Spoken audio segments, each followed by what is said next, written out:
Why did the silence feel heavier than the shouting? It was supposed to be another morning at Camp Harrison, nothing different than the day before, sweat, dust, and the relentless sting of heat. But beneath the surface something else pulsed. A tension, a waiting. The kind that made soldiers stand straighter without realizing why, the kind that whispered that something was about to shift. Staff Sergeant Maya Torres felt it as soon as her boots hit the field. The Alabama sun pressed down like a punishment, burning through fatigues and skin, drawing sweat before drills even began. The clay beneath her soles baked hard and cracked, reflecting the heat back upward until every breath seared the lungs. She had endured worse: Afghanistan's deserts, Iraq's scorched valleys, the furnace-like training grounds of Fort Bragg. But here the battle wasn't just against the elements. It was against eyes, against perception, against whispers that didn't stay whispers for long. She wasn't supposed to be here, not in the eyes of some of the instructors. The recruits didn't know her story yet, not all of it. Some only knew the surface: decorated combat medic, 3 tour, scars carved into her skin like faded maps of battles survived. Others only saw the anomaly: a woman standing where they believed only men should stand, teaching them precision and control with a calm that unnerved the louder voices. She wasn't loud. She wasn't trying to prove herself. She didn't have to, but that was what threatened them most. The whispers had started on day one. A glance here, a mutter there, doesn't belong, show off, probably slept her way to those medals. They weren't creative insults, not even new ones. She'd heard them in dusty bases overseas behind her back when she was the only medic pulling men twice her size out of craters. Combat zones had taught her the art of selective hearing, the ability to let words slide past like static. Still, when repeated enough, even static begins to sound like signal. And one voice stood sharper than the rest. Staff Sergeant Marcus Rowlands, 18 years in the system. Broad shoulders, thick neck, a jaw clenched as if carved from stone. His voice was gravel dipped in fire, always loud enough for recruits to hear, always aimed at her with a special kind of venom. Too soft, not aggressive enough. Think you're special, Tours. It never stopped. Day after day, jab after jab. Maya never flinched. She gave him nothing, just the same crisp "yes, Sergeant" when protocol demanded it. No defense, no excuse, no recognition of the insult. And that quiet resistance, the way she held herself steady while he unraveled, infuriated him more than any outburst ever could. By mid-morning the field boiled. 95 degrees, dust hanging in the air like smoke. The recruits were on bayonet practice, aggressive, messy, designed to test endurance and appetite for violence. They screamed as they lunged at dummies, rifles tipped with dull blades, slamming into straw and sand until sweat soaked through their uniforms. The sound was raw. The air carried both desperation and fear. Maya moved with controlled precision. Her strikes weren't the loudest or the most dramatic, but every thrust, every motion carried surgical accuracy, a medic's knowledge applied to violence. She hit where it counted: quick bursts, sharp precision. Some recruits noticed, even mimicked her rhythm. Others glared, threatened by her quiet efficiency. Rowlands noticed too. He always did. And then came the stumble. Private First Class Daniel Reeves faltered mid-strike, knees buckling, bayonet grazing the target without force. His skin went pale, then too red, then pale again. Maya's eyes caught it instantly: the shallow breaths, the glassy stare, the wavering stance. Heat exhaustion. She didn't think, didn't hesitate. The medic in her never turned off. One hand caught his shoulder. The other pressed 2 fingers against his neck. Pulse rapid, too fast. "You're overheating," she told him, guiding him upright, moving him out of formation. "Breathe slow, through your nose. We need water, shade." And that was when it happened. A blur of motion, a boot cutting across her peripheral vision. Impact. White, then red, then white again. The crack of Rowlands's boot against her temple was louder in her head than it was in the field, but the recruits heard enough. Gasps broke across the line, bayonets froze mid-strike. For a heartbeat, the whole field seemed suspended. The heat, the dust, the drills, all of it stopped. Maya staggered, one hand flying instinctively to her head. Blood streaked her fingers almost instantly, hot against her cheek. Pain spread in a lightning bolt through her skull, threatening to knock her flat. She refused, her legs locked, her jaw clenched.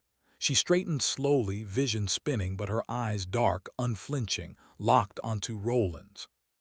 He stood just feet away, chest heaving like he'd run a sprint, as if daring her to react. His smirk was faint, but its meaning screamed across the silence. "You don't belong here. Stay down. Know your place." Maya didn't blink, didn't flinch. Her voice came low, steady, controlled. "I'm fine." It wasn't for him. It was for the recruits. For the young soldiers whose faces were frozen between shock and fear, caught in a moment they didn't know how to process. Her words told them something violence never could, that dignity could survive impact. That resilience wasn't loud. It was quiet. The silence stretched, heavy, unbearable. Even the Alabama wind seemed to pause. And then a voice cracked through. "Command, this is Morrison at Training Field 7. Lieutenant James Morrison's voice shook as he spoke into his radio, pale and trembling at the edge of the field. "We've got a situation. Assault incident. Immediate response required. Request senior leadership presence." The words moved faster than whispers, faster than dust on the wind. Maya held herself steady, blood running down her face, pulse pounding. The world tilted around her, but she refused to fall. Deep inside, a strange calm spread. She had endured worse.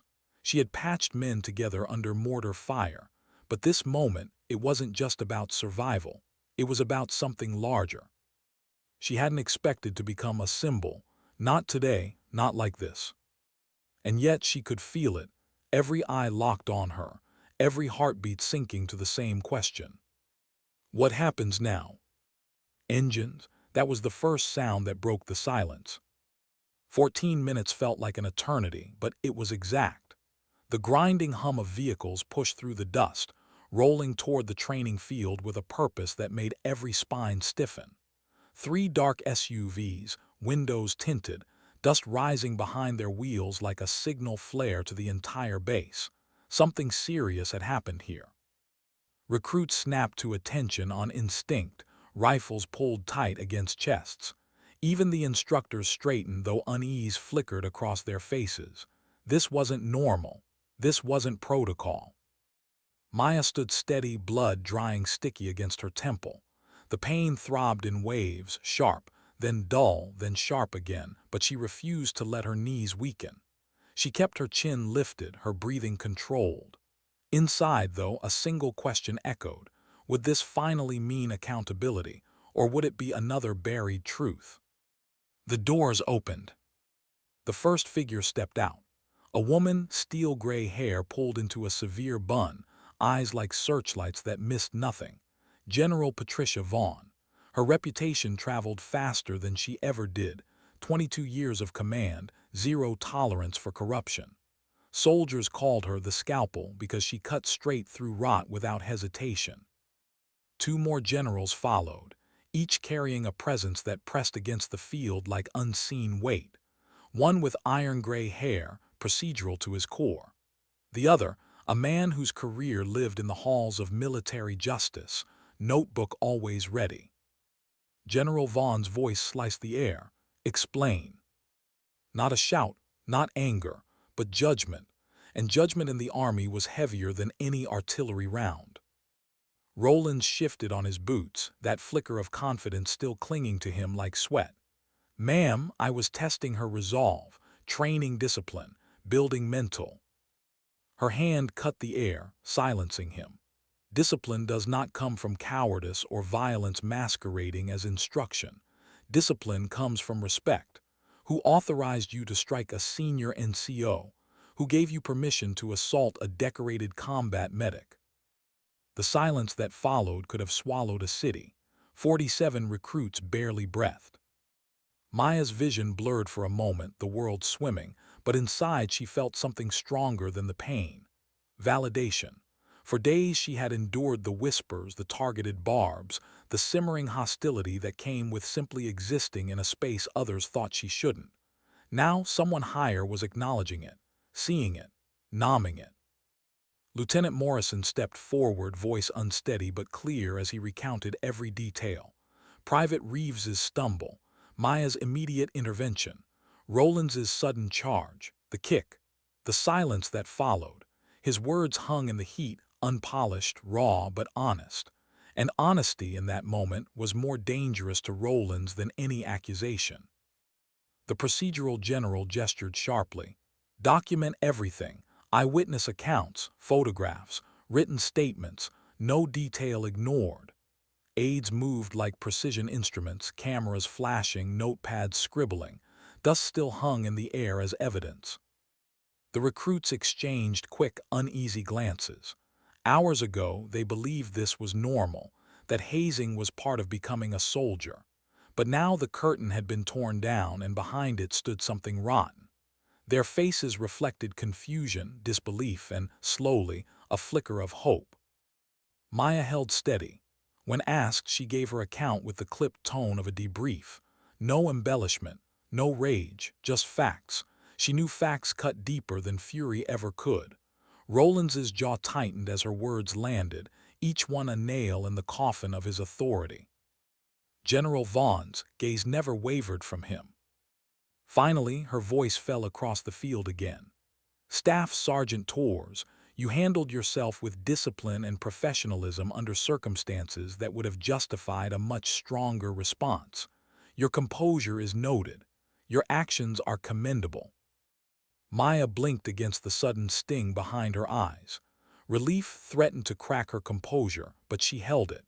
She had spent too many years learning how not to break in front of others. Vaughn turned to the instructors, her voice now iron. This unit is suspended. No drills.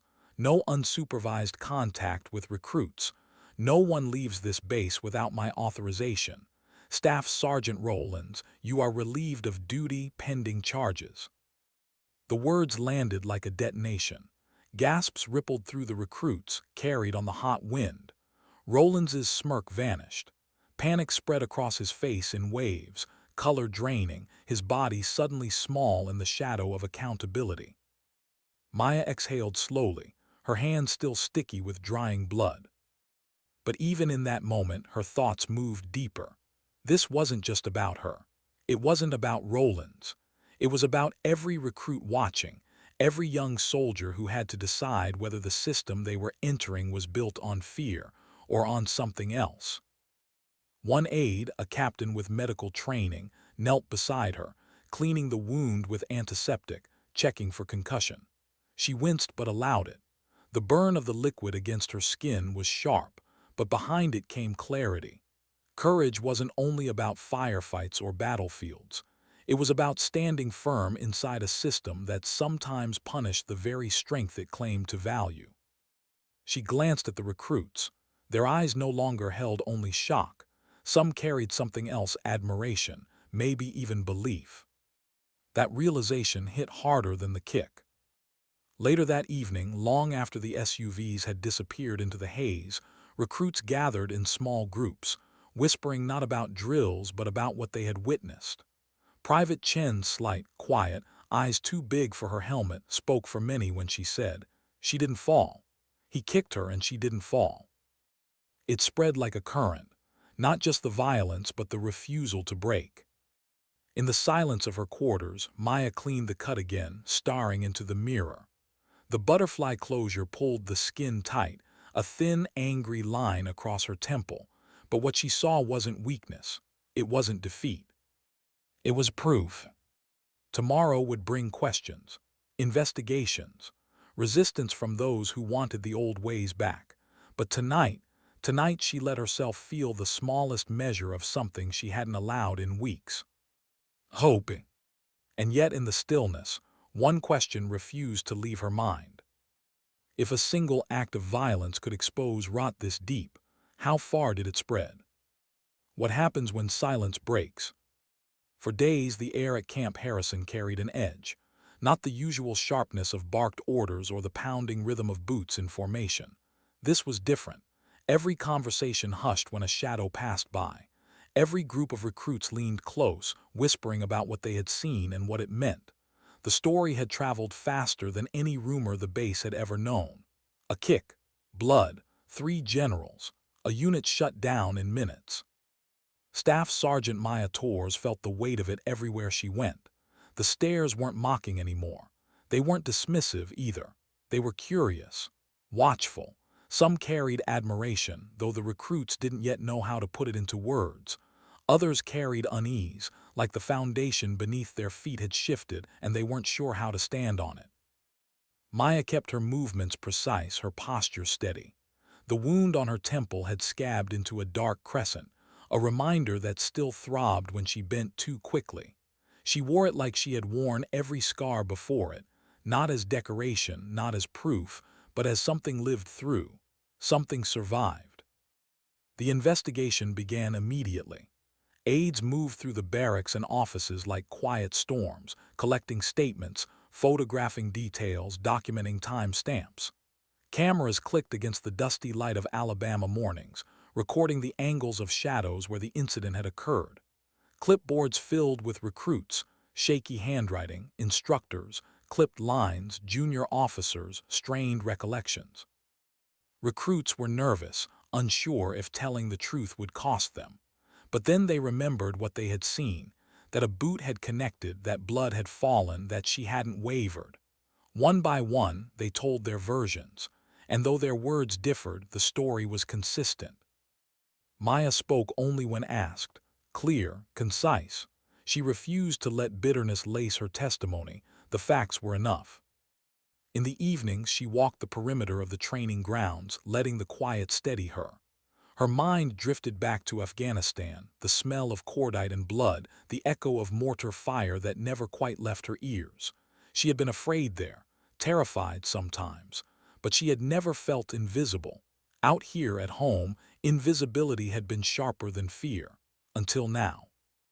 By the third day, Rollins was gone from the field, officially reassigned to administrative work, pending court-martial. The sight of his absence hit harder than his presence ever had. Recruits whispered about him only in the past tense. But his absence created a vacuum. And in that vacuum, Maya found herself stepping into something unexpected. On the 5th morning, drills resumed under temporary oversight. The atmosphere was strange, like stepping into a room after a storm. The recruits moved cautiously, unsure whether to brace for thunder or relax into calm. Maya stood with them, guiding with a voice that was firm but not cruel. She corrected grips, adjusted stances, pointed out angles of attack not with derision but with precision. At first they stared, hesitant to trust. Then slowly they followed. Private Chen stumbled in a maneuver, her rifle dipping offline. Maya's hand steadied her elbow. "Widen your base. Breathe. You've got this." The next strike was sharp, clean. Chen's face shifted, surprise blooming into something brighter, confidence. Others saw it, and something spread across the line like wildfire, not fear, not intimidation, but relief. That night Morrison found her by the motor pool, leaning against a steel railing, eyes lost in thought. "They're watching you," he said quietly. Maya tilted her head. "The recruits. All of them. They've never seen someone stand up like that and still stay steady. You didn't snap. You didn't rage. You didn't crumble. That's new for them." She looked away, the hum of cicadas filling the pause. "I didn't do it for them." "Maybe not," Morrison said, "but they needed to see it."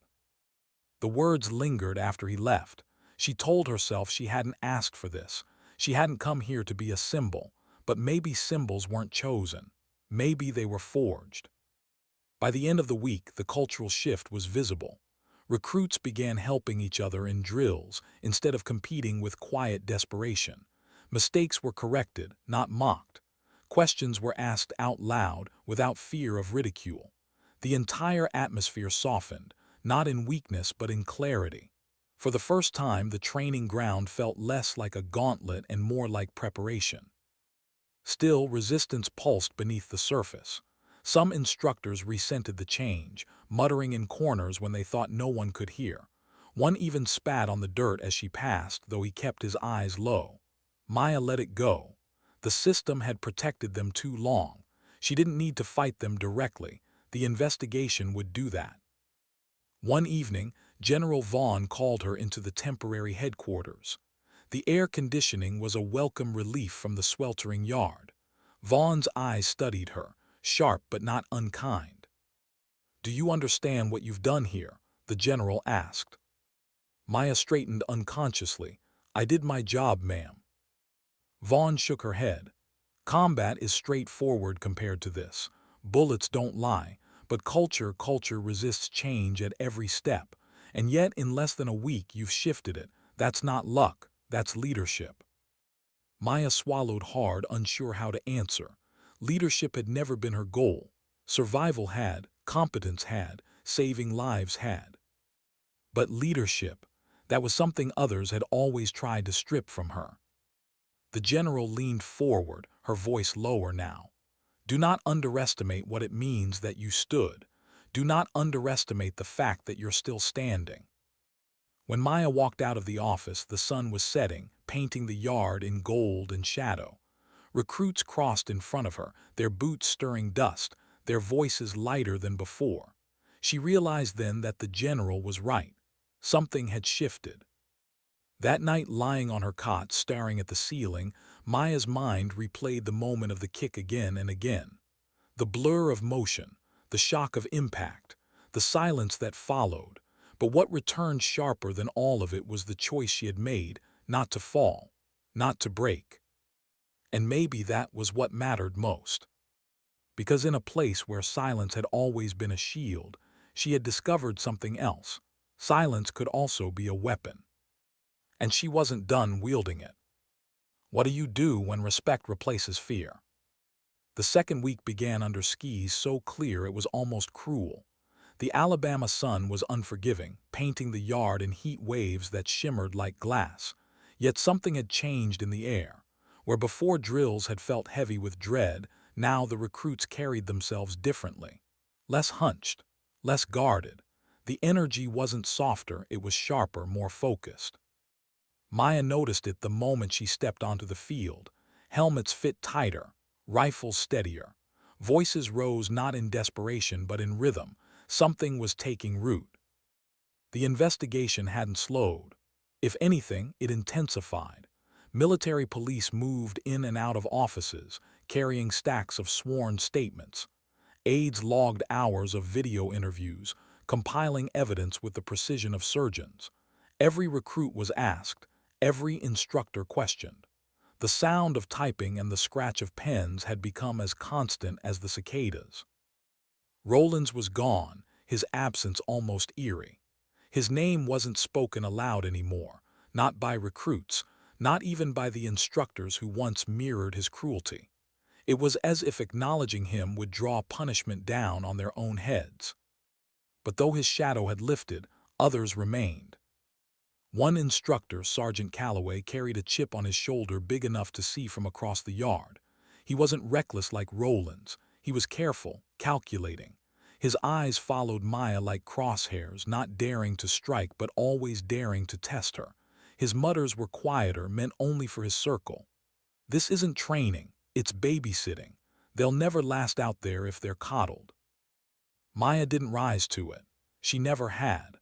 But she knew Calloway represented the deeper fight, the one beyond a single kick. The one against a culture that clung to fear as if fear were the only way to build strength. She turned her attention to the recruits. That afternoon, they ran a tactical movement exercise, complex, multi-phase, designed to stress decision-making under pressure. Normally, it would devolve into chaos. Recruits tripping over each other, barking commands, competing to survive rather than working as a unit. But today, something clicked. Orders were passed clearly, movements were sharp, mistakes were corrected by peers, not punished. Maya walked the line, watching with arms folded. When she saw a falter, she stepped in with precision. Private Chen again hesitated at a turn. Maya crouched beside her, voice low. "Anchor your stance, feel the ground, you're more stable than you think." Chen's eyes flickered, then steadied. The next maneuver was flawless. "Good," Maya said simply. The single word lit Chen's face more than any shouted praise could have. And around them the other recruits noticed. A ripple effect. If Chen could steady herself, so could they. If Maya's calm could guide her, maybe it could guide them all. For the first time, the exercise finished without collapse, without chaos. And when the final whistle blew, the recruits looked at each other with something new. Not rivalry, not resentment, but pride. That evening, Morrison found Maya again. He leaned against the wall of the mess hall, arms folded, studying her. "You know they're quoting you now, right?" She frowned. "Quoting me?" "Anchor your stance. Breathe through it. You've got this." They're repeating it to each other when you're not around. His mouth quirked into something almost like a smile. "You're in their heads in a good way." Maya shook her head. "I don't want to be in their heads, I just want them ready." Morrison's gaze held hers. "Sometimes those are the same thing." His words stayed with her long after he walked away. By midweek, changes became visible even to the generals. Vaughn returned quietly, walking the yard without ceremony. She watched from the edge, arms behind her back, as recruits moved with cohesion she hadn't expected to see in such a short time. Her eyes flicked toward Maya once, the faintest nod exchanged between them, approval without words. But beneath progress, tension still simmered. That night Maya caught two instructors outside the barracks, voices hushed but bitter. "They're making her a hero." "She's not a hero, she's a problem, you'll see." She didn't confront them. She didn't need to. She had learned long ago that resentment often burned itself out when faced with steady truth. And truth was what she carried, steady, unflinching, undeniable. Still, lying in her bunk later, she let herself feel the weight of it. The kick had been one moment. The real fight was every day after, not against blows but against whispers, against men who thought leadership was built on breaking others instead of lifting them, against a culture that wanted her quiet. And yet she wasn't quiet. The next morning, during weapons training, she stood beside recruits who fumbled under the weight of the M4. She adjusted hands, corrected shoulders, murmured reminders. Not once did she raise her voice, but each correction landed deeper than any insult could. "Staff Sergeant," one recruit whispered during a pause, "we've never trained like this before." Maya glanced at him. "Like what?" "Like you want us to get it right, not just survive it." The words caught her breath for a moment. She masked it quickly, but inside she felt something shift. Maybe this was why she was here. Maybe this was what she had been meant to do all along. By Friday, anonymous surveys circulated among the recruits, part of the investigation's oversight. The results came back quickly. Overwhelmingly, recruits reported feeling safer, more focused, more motivated. The data was undeniable. Instructors who had once scoffed at Maya now found themselves summoned to briefings, ordered to retrain in leadership and oversight. Some bristled. Others stared at the floor, knowing resistance would only mark them further. Rollins' court-martial loomed, the date whispered in hallways but never said aloud on the yard. His absence hung heavy, a reminder that actions had consequences. Maya kept her focus forward. That evening, as the sun dipped low and painted the field in gold, Chen approached her again. The young recruit's helmet was tucked under her arm, sweat streaking her face, but her eyes were steady. "You make us want to do it right," Chen said softly. "Not just avoid being wrong." Maya studied her, the sincerity in her voice, the way her words echoed what she had heard before. She placed a hand on Chen's shoulder, steady and firm. "Then pass it forward, that's how it lasts." Chen nodded, eyes bright. As night fell, Maya stood at the window of her quarters. The training yard stretched out below, quiet now under the stars. She thought of the recruits, of the shift she had seen, of the culture bending slowly toward something better. But she knew this was only the beginning. Change was fragile, and fragile things needed protection. Her reflection in the glass showed the thin scar at her temple, still red, still healing. It would fade. But the lesson behind it, what it had exposed, what it had set in motion, that would not. And for the first time in a long time, she allowed herself to believe in something that had felt impossible here. That dignity could survive. That respect could outlast fear. And that maybe, just maybe, she wasn't fighting this battle alone anymore. What proves change, the words or the results?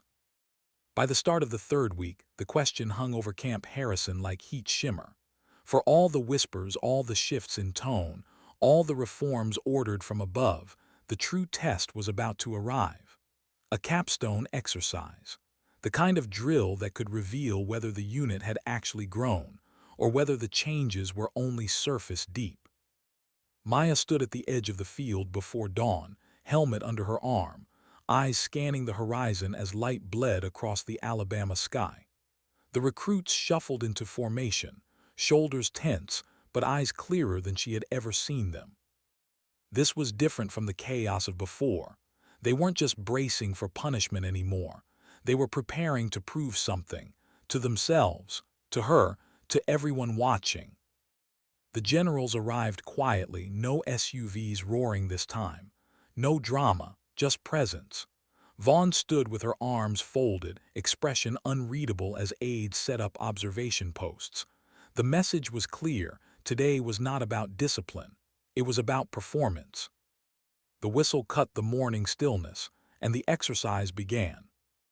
Multi-phase, simulated urban combat, obstacle navigation, team maneuvers under timed stress. It was designed to break cohesion if cohesion didn't exist. The recruits surged forward, splitting into squads. Maya followed their movements like a conductor listening for rhythm. Commands passed down the line, crisp and precise. No one barked out of desperation. No one trampled another to get ahead. Mistakes happened, of course. Private Hall dropped his rifle in the mud. Private Diaz froze at a choke point. But each time, Piers stepped in. Pick it up, keep moving. I've got you, cover left. The corrections were instinctive, supportive, not humiliating. It startled her how quickly the habits had formed. Fear had been stripped away, and in its place was something more dangerous, more enduring: trust. Maya moved along the boundary lines, offering quiet course corrections when necessary. Her voice didn't rise above the chaos. It didn't have to. Control your breathing. Eyes up, keep scanning. Anchor your stance. The words wove through the clatter of boots and the rattle of training rifles, threads stitching recruits tighter together. By the halfway mark, sweat poured from every face, uniforms dark with grit and moisture. The Alabama heat was merciless, but no one collapsed, no one quit. And when the final simulation, the mock ambush, was sprung, something extraordinary happened. Instead of scattering, the recruits formed quickly into defense, covering angles with near-perfect timing. One squad moved to flank, another stabilized the center. Commands came not from a single loud voice but from several steady ones, layered, overlapping in harmony. Maya's chest tightened as she watched. This wasn't survival. This was cohesion. This was a unit. The whistle blew again. The exercise ended. For a moment no one moved. The yard was heavy with silence, punctuated only by the rasp of exhausted breathing. Then, slowly, recruits began to straighten. Helmets tilted upward. Eyes darted toward the generals. Vaughn stepped forward, boots crunching in the dust. She didn't speak at first. She let the weight of her presence settle over them, her eyes sweeping across faces still flushed from the drill. Finally she nodded once. Better. 2 syllables, but in that moment they felt heavier than a speech. The recruit's spine straightened instinctively. A ripple of pride moved through them, unspoken but powerful. Maya exhaled slowly, her own pulse finally easing. She caught Chen's gaze across the formation, the young recruit's face glowing with both exhaustion and something brighter, confidence. Chen gave the smallest of nods as if to say, "We did it." That evening the yard was alive with quiet chatter. Recruits replayed moments of the drill with each other, not in shame but in shared analysis. What went right? What could improve? They leaned against bunks, helmets at their feet, swapping lessons like equals. Maya listened as she passed through, saying little, her presence enough to remind them she was watching. Later, she found herself summoned again to headquarters. Vaughn sat behind a plain desk, papers stacked neatly at her side, the faint hum of the air conditioning filling the silence. "Staff Sergeant," Vaughn began, "what happened today was not an accident. Units don't transform like this on their own." Maya shifted uneasily. "They did the work, I just—" "You showed them how to believe in it," Vaughn cut in. "That distinction matters." The general leaned forward, voice steady but warmer than Maya had ever heard it. "You've done more in 2 weeks than some officers accomplish in years. What you've built here, it will outlast this unit. It will be studied, replicated." Maya blinked, the words almost too heavy to absorb. She thought of the scar still healing at her temple, of the silence that had followed the kick, of the recruits' wide eyes as she refused to fall. Could one act, one refusal to break, really ripple this far? Vaughn must have read her hesitation. "Don't underestimate the power of example, Staff Sergeant. Soldiers don't follow orders alone. They follow people. And right now, they're following you." When Maya left the office, the sun had already set. The yard was quiet, lit only by security lamps casting long shadows across the clay. She walked slowly, helmet in hand, feeling the weight of the general's words pressing against her chest. She didn't feel like a leader, not in the way textbooks described. She felt like a survivor, someone who had endured and endured until endurance itself had become her language. And maybe that was enough. As she reached the barracks, Chen appeared again, almost hesitant, helmet tucked under her arm. "Staff Sergeant." Maya stopped. "Yes. I just wanted to say, when you didn't fall that day, it wasn't just strength. It showed us we could stand too, even when we thought we couldn't." The recruit's voice trembled but didn't falter. Maya studied her, the sincerity in her eyes, the way her words echoed not just personal gratitude but something larger. She rested a hand on Chen's shoulder, firm but gentle. "Then never forget it," Maya said softly, "because there will be a day you'll have to stand when no one else does." Chen nodded, eyes glistening, as if she already understood. That night, lying in her bunk, Maya stared at the ceiling once more. The scar throbbed faintly, a reminder of impact, of blood, of silence heavier than sound. But her mind wasn't on pain. It was on possibility. For the first time, she wondered if maybe the kick hadn't been an ending. Maybe it was a beginning.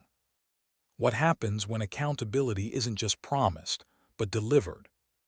The morning air was heavy, thick with tension that no amount of drills could shake. Everyone knew it was coming. The court-martial. Rollins was no longer a presence on the field, but his name lingered in whispers, sharp as barbed wire. Some recruits spoke of him like a ghost, others like a cautionary tale. For the instructors, his fate was a warning written in real time. Maya didn't dwell on him. She had scars enough without carrying his shadow too, but she could feel the unease humming beneath the surface. Change was fragile. It needed proof to take root. The generals provided that proof. One afternoon, an official briefing was called. The recruits assembled in formation, boots aligned, rifles pressed against chests. The instructors stood stiffly at the side, their silence louder than commands. General Vaughn stepped forward, her posture cutting the air like a blade. "Effective immediately," she announced. "Staff Sergeant Marcus Rollins faces court-martial for assault. Additional charges may follow. His conduct does not represent this institution, nor does it represent leadership. This army will not tolerate abuse disguised as discipline. That era is finished." The words fell like hammer strikes. For the recruits, it was confirmation that what they had witnessed had weight. For the instructors, it was a mirror they could no longer turn away from. Some flinched. Some clenched their jaws. A few looked to Maya as if she had somehow pulled the rug out from under everything they had known. But Maya stood steady, helmet tucked under her arm, eyes fixed forward. She felt no triumph, only gravity. This wasn't victory. This was responsibility. That night, as the base settled into silence, Maya found herself sitting on the steps outside her quarters, the Alabama night pressing warm against her skin. Morrison approached quietly, his boots scuffing the clay. "Does it feel like enough?" he asked, lowering himself beside her. Maya shook her head slowly. "It never does. Accountability isn't punishment alone.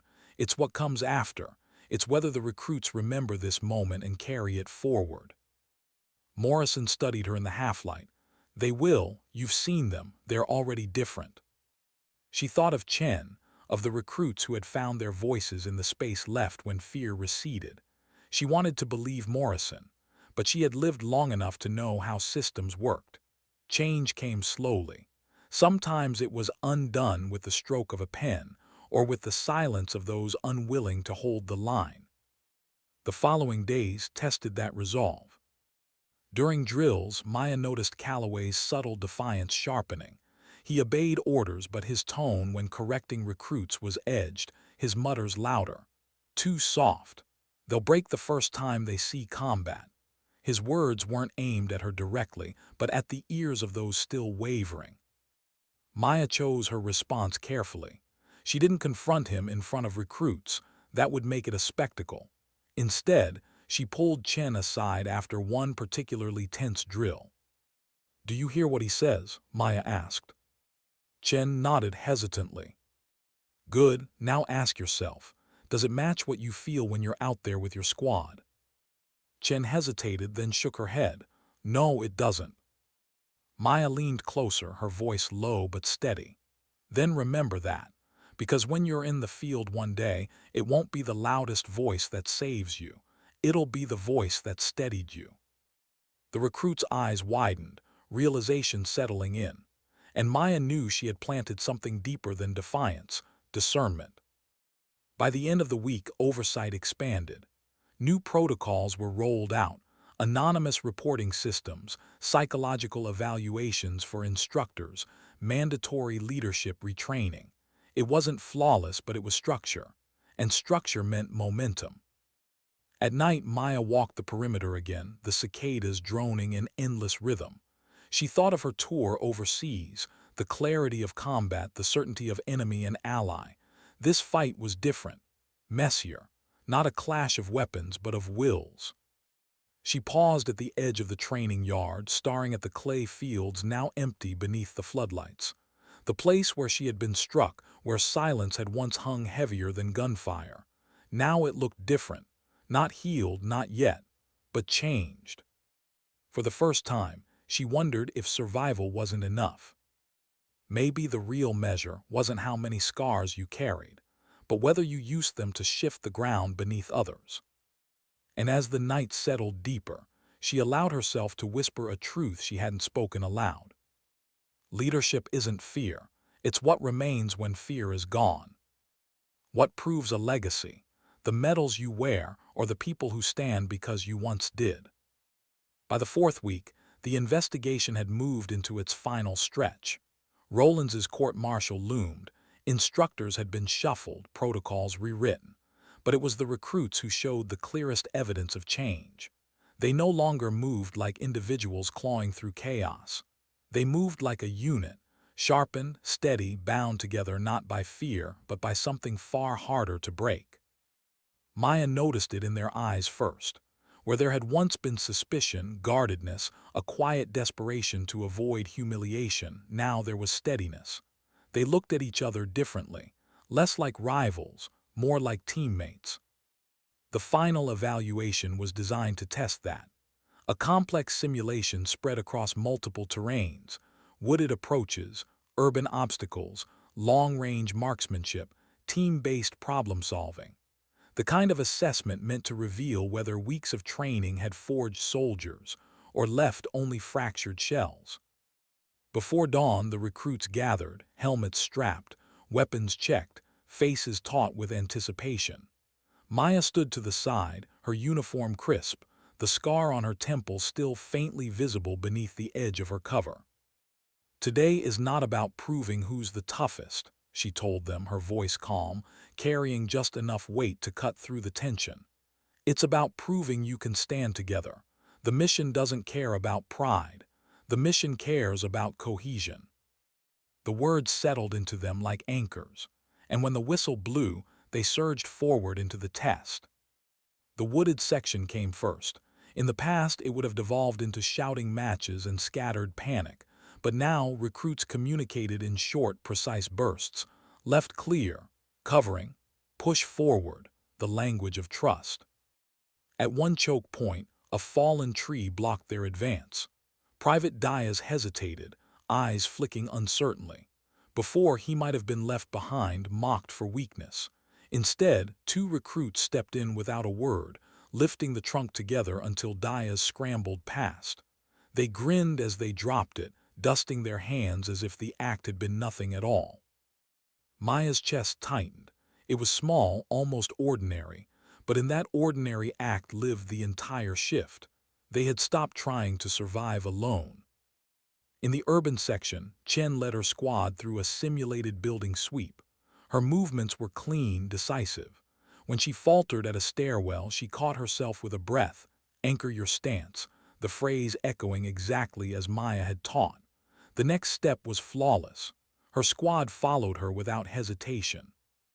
Maya caught Vaughn watching from the observation tower, her face unreadable but her eyes sharp.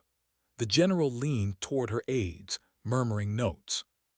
By the time the recruits reached the final range, the long-distance firing line, they were drenched in sweat, fatigue streaked with clay and grit. Targets shimmered in the heat haze, distant silhouettes against the sky. One by one, rifles snapped into position. Shots rang out, controlled, disciplined. Chen squeezed her trigger, breath steady, stance anchored. Her shot split the target's center. She didn't smile. She simply reloaded, focused on the next. Maya's pulse thudded in her ears, not from nerves but from something deeper. Pride, though she resisted the word. It wasn't about her. It was about them. When the final whistle blew, the recruits dropped to their knees, gasping, sweat pouring. But their eyes were alight. They had done it. Not perfectly, not flawlessly, but together. General Vaughn descended from the tower, her boots crunching on the gravel as she crossed the field. She stood in front of the recruits, scanning each face. "You performed better than expected," she said at last. Her tone was cool, but the words landed heavy. "Not because you are stronger, not because you are louder, but because you trusted each other. That is what will keep you alive. That is what makes you soldiers." The recruit straightened, chest swelling, exhaustion momentarily forgotten. Vaughn turned to Maya then, her gaze steady. "This wasn't luck. This was leadership, subtle, deliberate, effective. You've reshaped more than a unit. You've reshaped the foundation of how it trains."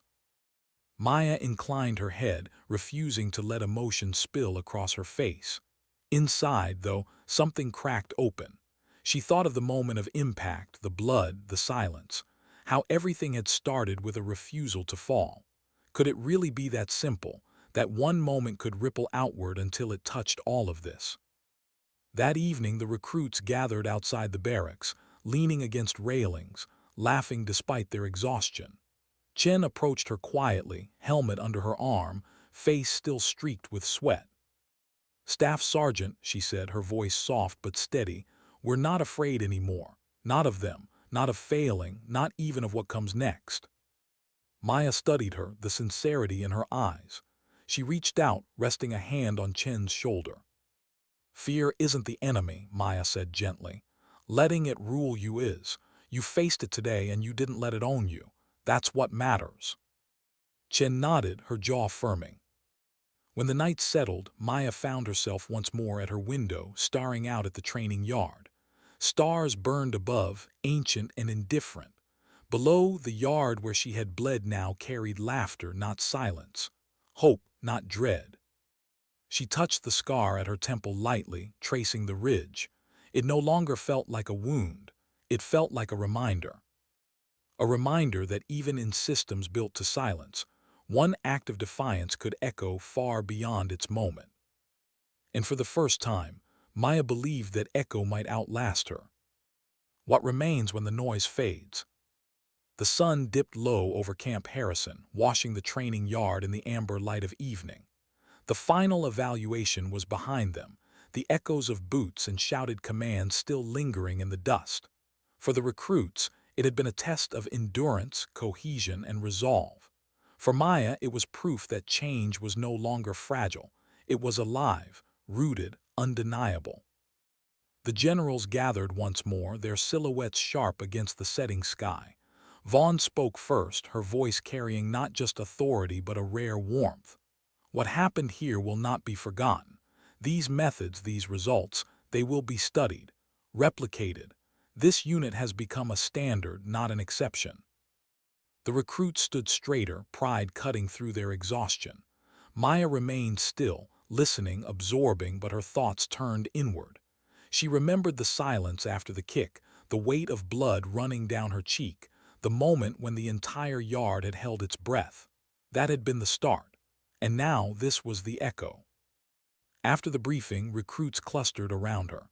Some offered quiet thanks, others simply stood near as if proximity alone spoke enough. Chen approached last, helmet under her arm, eyes steady. "Staff Sergeant," she said softly, "what you showed us, it won't end here. We'll carry it forward." Maya placed a hand on her shoulder, steady and firm. "That's all I ask. Pass it forward. Make it stronger than me." Later, alone in her quarters, she removed her uniform and touched the fatting scar at her temple. It no longer throbbed. It no longer carried only pain. It had become something else, a reminder, a mark not of defeat but of defiance. Through the window, the yard stretched silent under starlight. The place where fear once reigned now felt different. Softer, yes, but stronger too. She listened to the night sounds, the faint murmur of recruits laughing in the distance, the steady rhythm of patrol boots on gravel, the haunting notes of taps carried across the air. Maya understood with clarity. Her legacy wasn't medals or scars or the commendations folded neatly in her file. It was in the recruits who now stood taller, in the questions asked without fear, in the laughter that replaced silence, in the discipline built not on intimidation but on respect. One act of refusal, one moment of standing when it would have been easier to fall. That was all it had taken to shift the ground beneath them. She leaned her forehead gently against the glass, eyes closing, breath steady. Sometimes dignity doesn't speak. It simply acts.